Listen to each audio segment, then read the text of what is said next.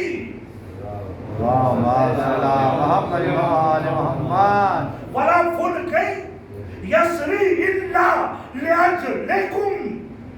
اے اہل بیت، اے اہل بیت، وما خلقت السماء مبنیہ، میں یہ سما آسمان کے شامیانوں کو نہ پیدا کرتا، میں نے زمین کے فرش کو نہ پیدا کرتا، میں نے سورج کی روشنی کو نہ پیدا کرتا، میں چاند سے روشنی نہ دیتا، میں دریا سے یہ تمہارے لیے یہ پانی پیدا نہ کرتا، یہ آسمانوں کی بارش نہ ہوتی، مگر کس لیے؟ اِلَّا لِأَجْلِكُمْ، اے اہل بیت تمہارے لیے۔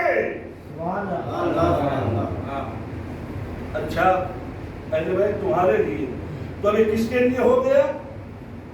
یہ زمین اور آسمان، یہ نور، یہ بارش۔ اچھا اب اس کو یوں سمجھیے، بھرپور توجہ چاہتا ہوں، سب کچھ اہل بیت کے لیے ہوا نا۔ ہم سب اس دنیا میں آئے، شہریار مرزا جن کی مجلس سے آئے دنیا میں اور چلے گئے، کچھ ہی دن تو زندگی گزاری، کیا دنیا کے وہ مالک تھے؟ دنیا کے مالک نہیں تھے، دنیا میں آئے تھے اور چلے گئے۔ تو لفظوں کو بدل کے کہوں، دنیا میں مالک نہیں تھے بلکہ دنیا میں کرایہ دار تھے۔ اچھا جو کرایہ دار ہوتا ہے اس کی ذمہ داری کیا ہے؟ ہم سب جو معاشرے اور سماج میں کرایہ دار ہوتے ہیں، تو کرایہ دار کی ذمہ داری یہ ہوتی ہے مکان کا کرایہ، جو چھت ہے، جس چھت کے نیچے ہم مکان لے کے رہ رہے ہیں، اس چھت کا کرایہ ہمیں دینا ہے، زمین کے فرش کا کرایہ دینا ہے۔ اچھا کیا صرف مکان کا کرایہ دینا ہے؟ نہیں، کا لائٹ کی بل اس کا بھی کرایہ دینا ہے، جس سے روشنی آپ دے رہے ہیں، کا پانی کا بھی کرایہ دینا ہے، جس پانی کو ہم پی رہے ہیں۔ تو اب اس دنیا میں آئے، تو اس دنیا میں آنے کے بعد ہمیں سب چیز کا کرایہ ادا کرنا ہے۔ وَمَا خَلَقْتُ السَّمَاءَ مَبْنِيَّةً، اے اہل بیت میں نے جو آسمان پیدا کیے ہیں یہ تمہاری وجہ سے، اس آسمان میں جو سورج ہے جو روشنی دے رہے ہیں، جو لائٹ کی مانند ہے، جس سے ہم فیض حاصل کر رہے ہیں، اس کا بھی ہمیں کرایہ دینا ہے۔ چاند جو روشنی دے رہا ہے اس کا بھی ہمیں کرایہ دینا ہے۔ آسمان سے جو بارش ہو رہی ہے اس کا بھی ہمیں کرایہ دینا ہے۔ کیا وہ کرایہ کیا ہے؟ کیا محبت ہے؟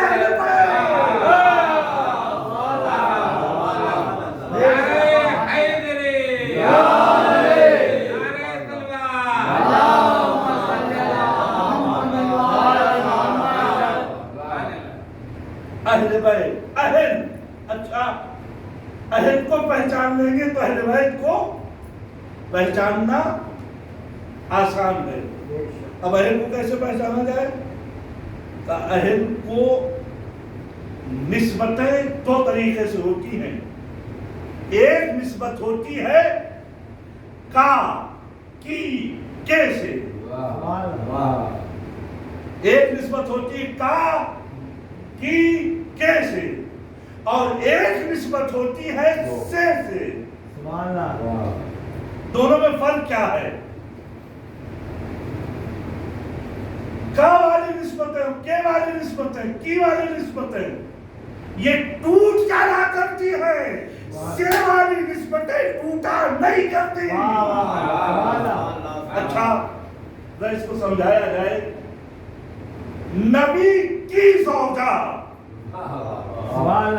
نبی کا شہر، نبی کے صحابی،